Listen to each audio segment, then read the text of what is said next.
Well, welcome everybody. Thanks for joining us with Faithful, learning how to fully live out your faith. And I want to encourage you, no matter where you are, whether you're brand new to Christianity or have been following Jesus for a long time, my hope and my prayer is that this will be a significant opportunity in your life that enriches your relationship with Jesus.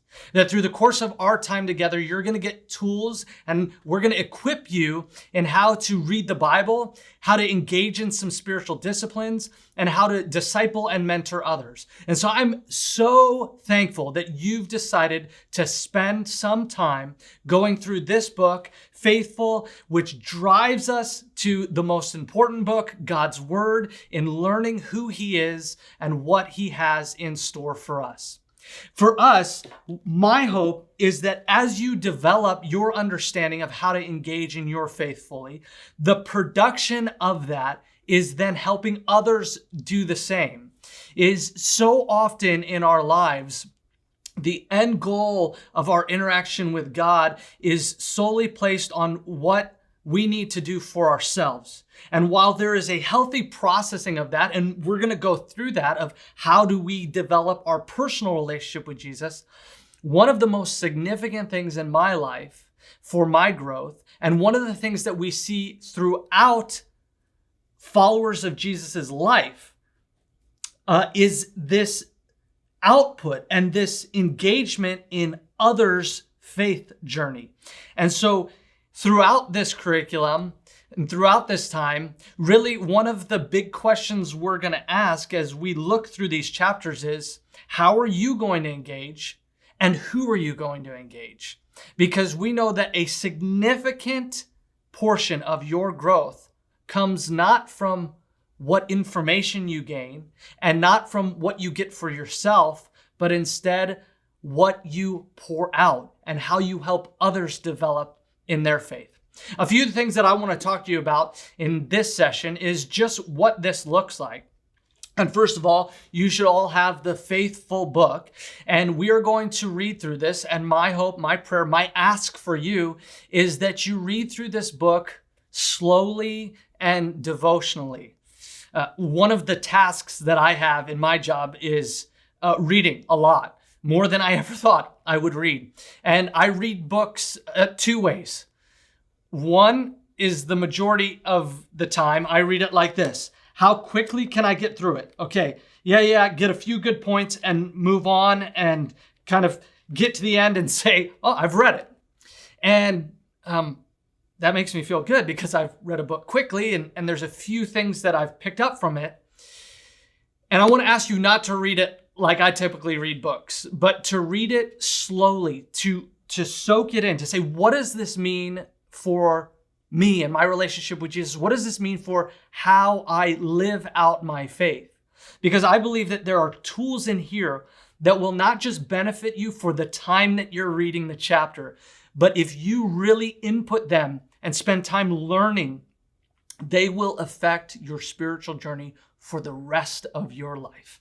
And so take time. At the end of each chapter, there are discussion questions or questions for reflection. And what we're asking you to do is to really sit with those. Again, oftentimes when I get to the end of a chapter and see those, I might skim through them quickly, but I usually skip over them to get through the information. Instead, there is a significant opportunity, very important, both for you to stop, to reflect, to think through those questions, but also for the sake of this environment that you're a part of. We want you to join in discussion with fellow believers or non-believers around your table to say, what does this mean for your life? How did you take this in? What does this do to your perspective? How does this change the way that you approach both God's Word, God, and the world? And so taking time to really sit down, and I would encourage you to write out your answers to your reflection questions so that you can come into this space and dialogue and interact and share. And some of you who are shy, maybe you just read what you wrote down, that's fine. And sometimes you won't share and you'll look back at what you've said or what you've written, and you'll say, oh, that's really helped answer some of the questions that I might have.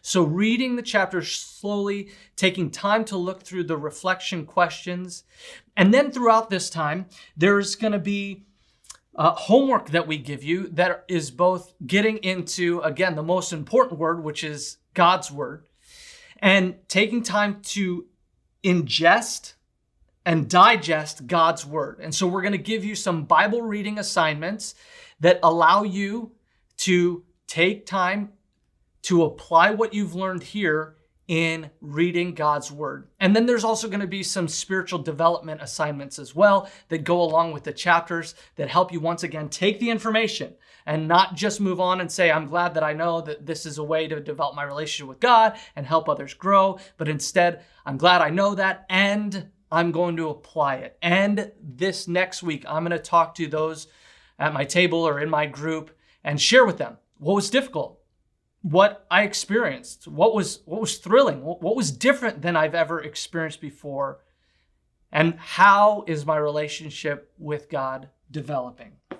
And so the questions that you will reflect on, the time that you will spend on your homework are all for your benefit, so that then you can take your faith, fully live it out, and benefit others in helping them develop their relationship with Jesus. I'm going to call back to this again and again. This is not just a tool for you, but then this is a tool that you can use to help others develop their faith. This is not just a tool for you. This is a tool that you can then help others develop in their faith. And so using each one of these resources and these discussions that you have to enhance your understanding of God so that you can fully live out your faith in this world and make an impact for God's kingdom. In all that, I want to call us back to those questions. As you go through this faithful program, how are you going to engage? And who are you going to engage?